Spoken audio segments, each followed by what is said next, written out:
Inibingelele kuphina kuphela kufunye Kolombuso njengamanje babukeli beSelect Africa TV emakhaya. Sawubona sikumukele beSelect Africa TV. Sawubona.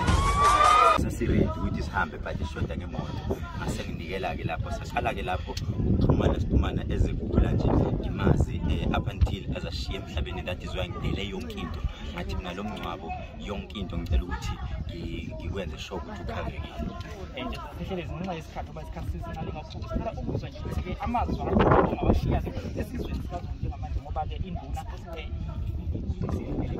maze ngizowashiya mfowethu ukuthi abantu ngabe sakhombana njengoba ngingasho futhi nalapha ne stage ngathi akekho umunye ofanele akhomba umunye wonke umunye nomunye umuntu indlela yakhe hamba iqede ebese yaqhubeka bangabe sakhombana abantu asibumbaneni nje senze inhlonipho njengoba bunkilije behlonipha abantu nabo baqhubeke bahloniphe isizwe sakaZulu ukuze isithunzi sibambeke sisebe. Sawubona relationship ikhona nomndeni wakanhleko njengoba nje sihambile komndeni. Definitely sure ngeke sesibayekelele siqhubeka futhi i-relationship izoba khona ngeke size siyekele yona. Ihlelezi sibonga kakhulu ukuthi wasikhona siyazi ukuthi lapho mhlawumbe lapho ugcina bese lami lokugcina mfowethu ukuthi ngiyabathanda abantu bakaNongoma bahlala mfowethu ngenani.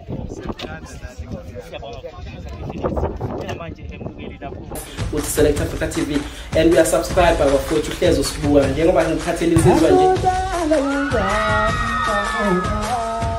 Ngiyangithanda kakhulu babukele emakhaya ngiqhubeke njalo nje ngokubuka amavideo ami.